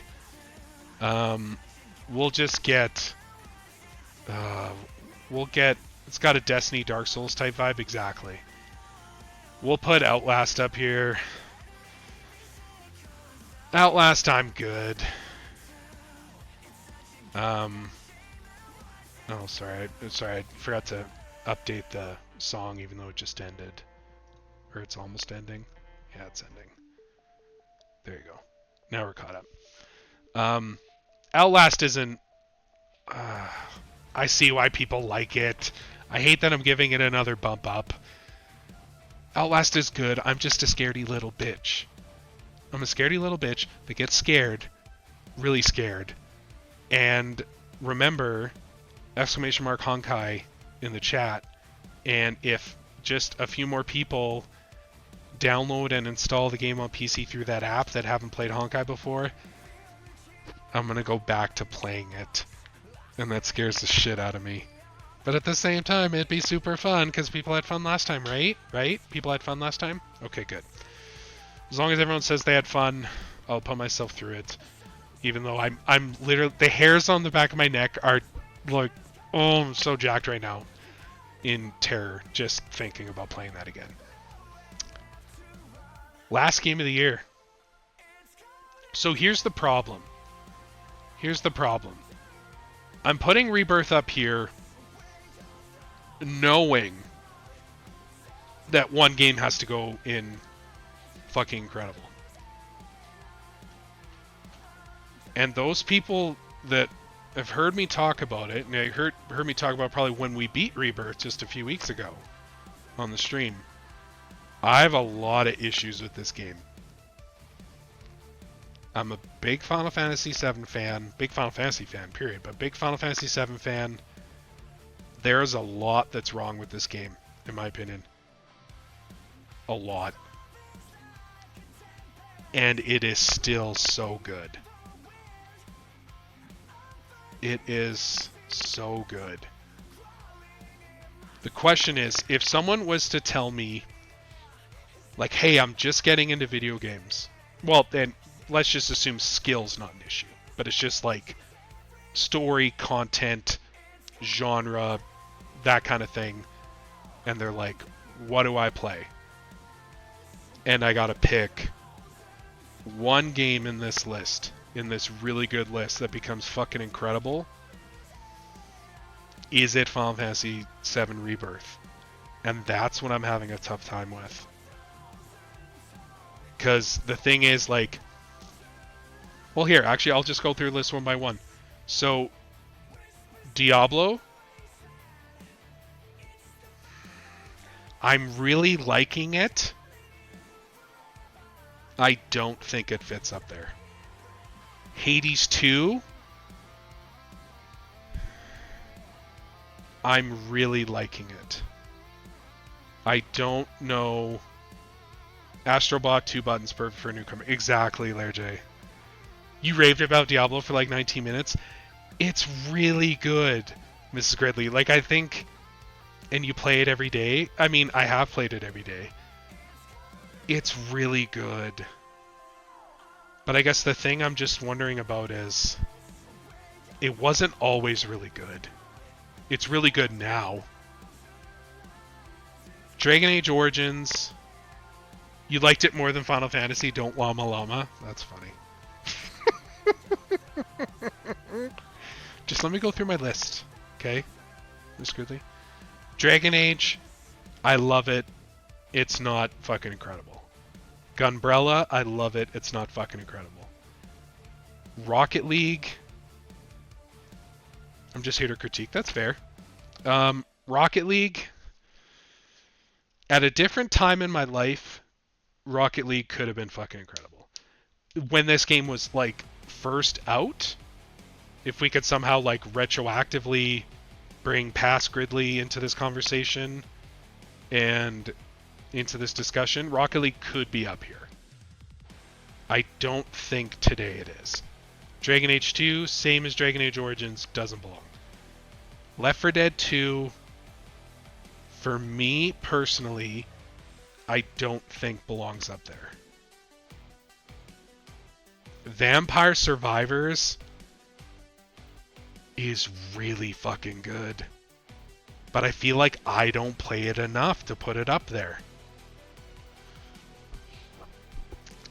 I think it comes down to... Diablo and Final Fantasy for me. So what I'm going to do is I'm going to put these herbs at each other. The thing is, two totally different styles of game. Just like Miss Gridley said, Diablo I could literally turn this stream off and go play Diablo right now and enjoy myself. Have a great time. Final Fantasy has a bit of... It's difficult because I played it in so many jumps. I played like a dozen hours, then took a break, then like 5 hours, then took a break. Not in one sitting, but like, you know, quit. Just put Rebirth up there and quit playing.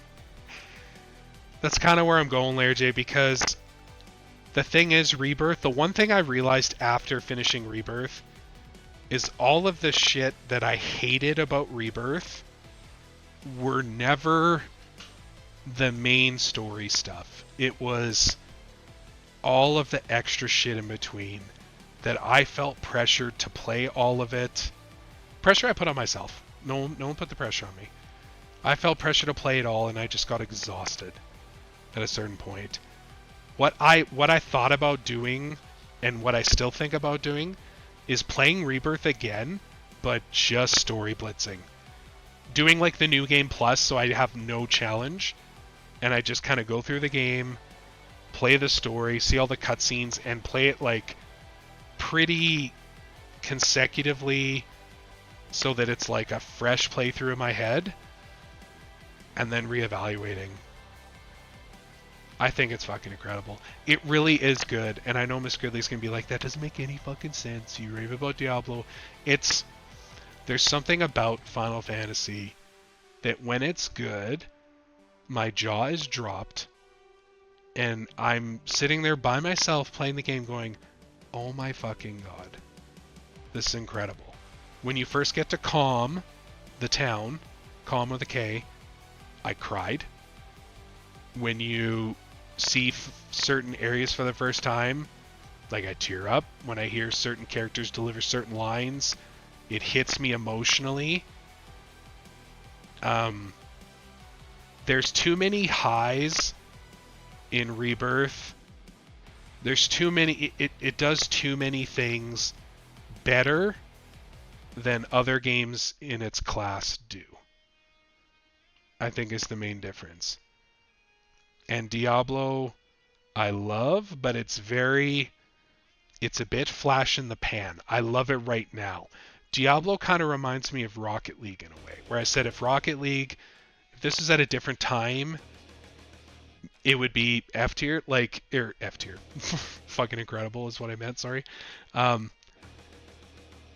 Diablo could have been up here in a different year, but I think Rebirth is better. And that's the list.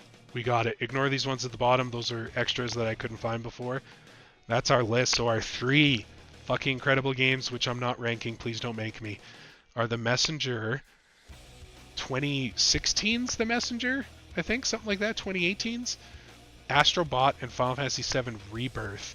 And our 3 garbage tier games are Final Fantasy II, 9 Souls, and Red Out.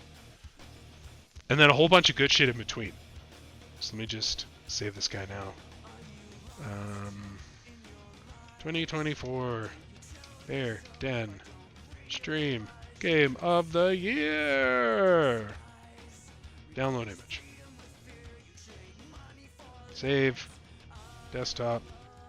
I'll post that in the Discord after. And hey, I did pin the link at the top of the chat. You can have the same games for the tier list as I had. Feel free to... Just making sure the download worked. It did. Okay, good. Feel free to do your own tier ranking. Share it on the Discord. Let me know what you think. But the fun thing now that we get to do is first take a break and talk about goals. We're halfway to our salmon boss. We're just under half. It's Gridley. Thanks to chat. We're going to be doing a $50 Amazon gift card if we knock out this last boss today or tomorrow. Those are the last 2 days. So if you're interested in being involved in that giveaway, which, by the way, is only eligible to members of the Discord. So if you want to be eligible for that giveaway, hit !Discord in the chat if you aren't a member of the Discord. And you can be in there with us. And I'll explain more details once we actually hit that goal and get to that point. But now, I was really excited for this, y'all. I took So here's what I did. I took some of... We also had a survey that the community did, where I got them to select from that list that we just did, from the list of the games we all played this year. I got them to pick 5 games. Put a check mark by 5 games. Didn't matter what order, but they're like your favorite 5 games. Those got you... I don't think I explained the scoring system for everyone. Every check mark that a game got it 1 point. Then in the follow-up question I had, out of those 5 that you pick, which one is your number 1? That got it 2 extra points. And let me just get ready here. This is the list. These are our honorable mentions. Can you all see that on the screen? So these are games that all received 1 and only 1 vote. So we got both Dragon Age Origins and Dragon Age 2. We got Final Fantasy 1 and Final Fantasy 7 Rebirth only getting 1 vote from somebody. Vampire Survivors, Super Hot, Buckshot Roulette, Fortnite, Gas Station Simulator, Lawn Mowing Simulator, and Hades 2. Those were our 1-point mentions. Honorable mentions, I should say. So this interested me already because I thought Hades 2 would be higher. I was shocked Rebirth wasn't higher. Honestly, I was very shocked. So that was interesting. Oh, sorry, Cactus, I missed this. For me, not having played Rebirth directly, to me, Diablo 4 is hands down over. Oh, meaning Diablo 4 is better. But I feel like that would change if I played it lately. Yeah, that's fair. I get that totally. So these are honorable 1-point mentions. Oh, and we got a raid. Puma Cat! So many crossing alerts. Thea, welcome on in. I don't think I've seen you in this channel before. I've seen you in the Pumas lots. How are you? Fanboy, welcome on in. Vin, welcome on in. How was Palia? I know I was there. I was there for the first part of the stream before I went live, and thank you for the shout out. Thea, thank you so much for the follow. Appreciate you so much. Welcome on into the Bear Den. I guess for Thea's benefit and anyone else in the raid who doesn't know, I am Grizzly Bear. We do a variety of content. On Wednesdays we do what's called Wildcard Wednesday, where we kind of stream whatever the fuck we want.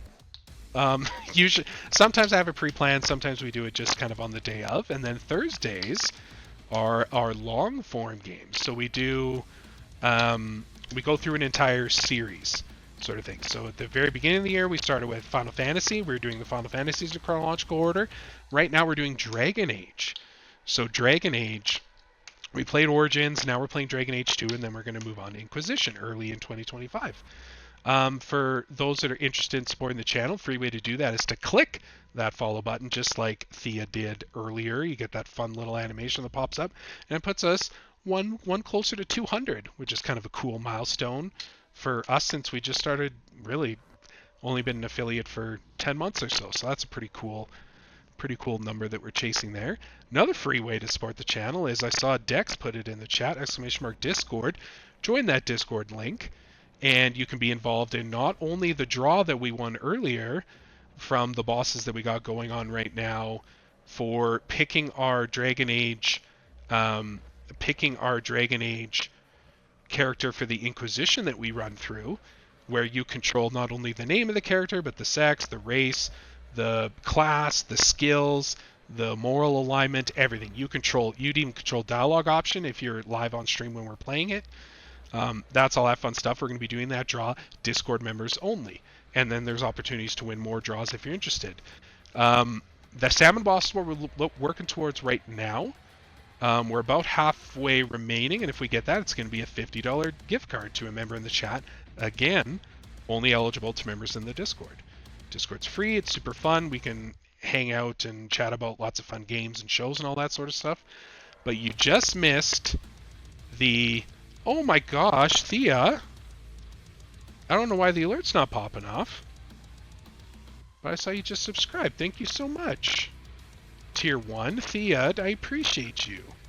Why isn't that popping off?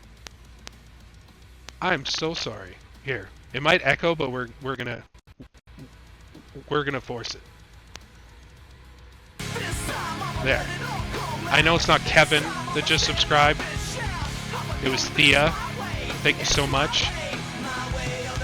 But that Limp Bizkit should have been popping because that's so hype. Thank you so much, Thea, for the tier 1. I appreciate you.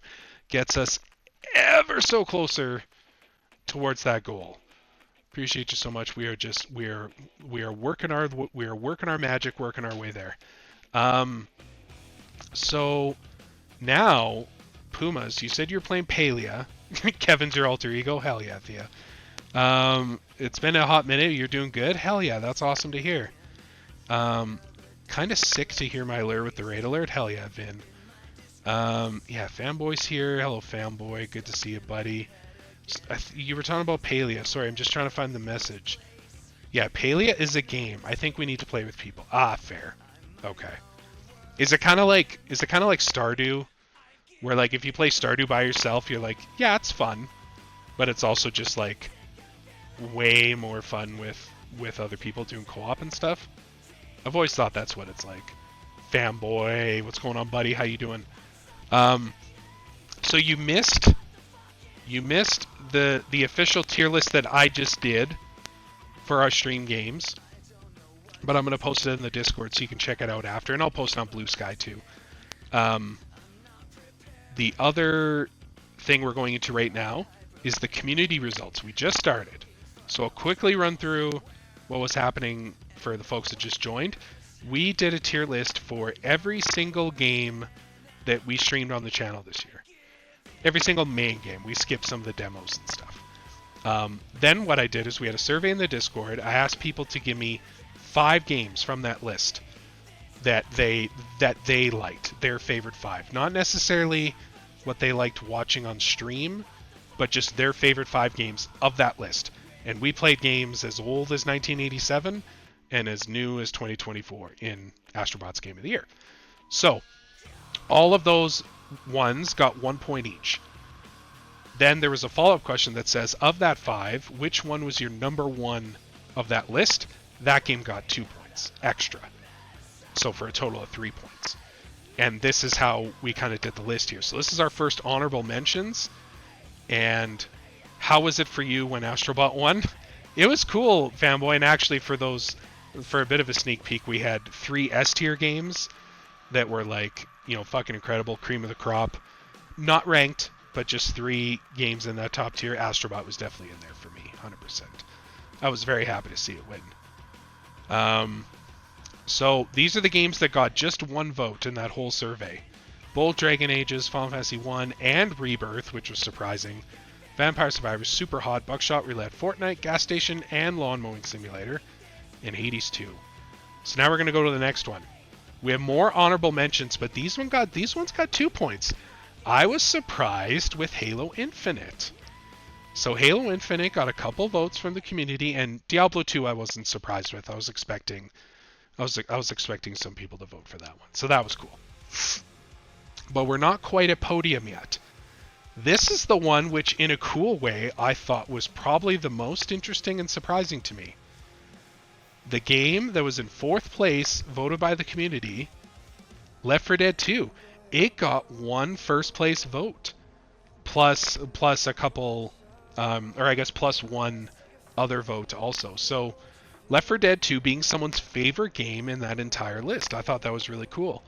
So Left 4 Dead 2, no tie. The only ties were the last 2 slides that we had. All these other games are just ones that just flat out won. So Left 4 Dead 2 was our number 4 game, number 4 stream game of 2024. Number 3, Outlast. So Outlast got 1 first place vote, and then it got an extra vote in the initial list as well. So Outlast is a podium winner. It finished 3rd in the list. I know the community had fun playing it, so that was awesome. I was terrified. I hope I don't have to again, but at the same time, if y'all are interested in playing Honkai Star Rail, we do have a campaign right now. !Honkai in the chat. I'm just going to type it while I'm talking, I guess. If you aren't a Honkai Star Rail player and you're interested in giving that game a shot on PC, try through that link, and it really helps out the channel. And if 9... pardon me, at least at the time of the stream, if 9 new players download the game, install it, and make a new character, that's it. If 9 more players do that, we're going to be going back to Outlast in 2025. That's one of the rewards I've given. Another one's going to be a mod takeover stream. Vin, I haven't even told you about that yet. The other mods just found out today too. We'll be doing a mod takeover, I think, if so many people get to level 5. I think it's only like 9 people or something like that. But then there's also an only up punishment stream reward.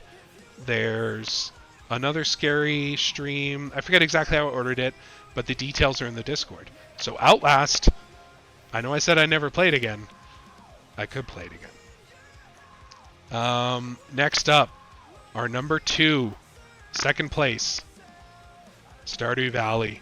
Stardew Valley got 1 first place vote, and it got a whole bunch of others. Obviously, the community really loves this game. We're just talking about Puma Cat and Vin on Puma Cat's channel. Welcome on in, Rabbit. Outlast sweep! So yeah, Stardew took home second place from the community vote, which is super cool to see. I know there's lots of love for this game. I had a fun time playing it. I played it on Extra Life with Tumba, and then I also played it earlier in the year on Shenzo the Lost channel. We were raising money for the Trevor Project, and that was a super fun time. So, what do y'all think number 1 is? And AB wins? You think so? You think people voted for Astrobot? Are you serious? You don't think... We haven't seen The Messenger yet. We haven't seen The Messenger. We haven't seen Vampire Survivors. We haven't seen... What else haven't we seen that are like heaters? There's some heaters that haven't even been voted in this list yet. 100% Astro? Oh, Vampire Survivors was on there. You're right, Cactu. Yeah, it's Astrobot.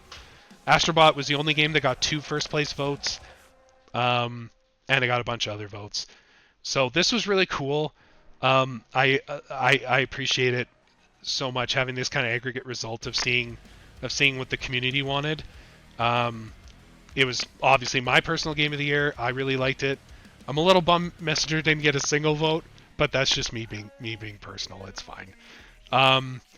The thing I am thinking, one of those votes was from you. Hell yeah, there, Jay. The thing I do want to do next year. First of all, do you guys like this kind of format of how we're doing it and how we tabulate it and stuff? The only thing I want to do differently is, if we do this again, is I want to elicit some mod help in doing this, so that I'm surprised at stream time who wins. Because it was awesome for me going through this, but I think it would also be cool if like I was surprised when I saw the community results come in live. I think that'd be cool. So there's probably a way we could do that where, say, one of the mods puts this together. The other thing I got people to ask, which not everyone did, which is fine, it was optional, but I asked people, what is your... Sign you up, Miss Gridley? Hell yeah, I appreciate that. One of the questions I asked, which was optional, was I said, what is your most anticipated game that you want to see streamed in 2025? So, super open-ended. Could be a game... Well, it was a survey, fanboy, but... It was technically a survey, but I tabulated results like a poll. It's okay. It's okay. There's always next year, man. So what are the mods doing? I was just saying for next year, maybe to get a mod's help to put this together, but Miss Gridley volunteered, so it's all good. I forgot what I put for that question. Well, it's interesting. So most anticipated games for 2025. This what y'all said. So we have Claire Obscura Expedition 33, which is awesome because I totally forgot this game existed and is coming out in like April or March. super stoked for it. Our boy Ben Starr is one of the voices in it, and looks like a super fun game. I hope it's good. It gives me Forspoken vibes, like where people are like super interested, new IP, and then it just kind of falls flat. I hope it's not. I really want that game to be good. It looks awesome. Dragon Age Inquisition was mentioned. I'm guessing it was Rabbit that voted it, but regardless, Dragon Age Inquisition. And then continuing with Final Fantasy, we played Strangers of Paradise, Final Fantasy Origins, we played Final Fantasy 1 and Final Fantasy 2. The next one in that list is Final Fantasy 3. And Division 2. I think it was Raz who put this in, is my guess, that wanted to do some Division 2. I would love to play Division 2. Division 2 is one of those games, like, I remember playing the beta and loving it, but just my friend group at the time just never got into it, so I never really picked it up. So these are your most anticipated streams or games in 2025. The only one that's actually a 2025 game is going to be Claire Obscure Expedition 33. Yeah, Ben Starr and Andy Serkis. Oh, it's going to be so good. But yeah, that's the list.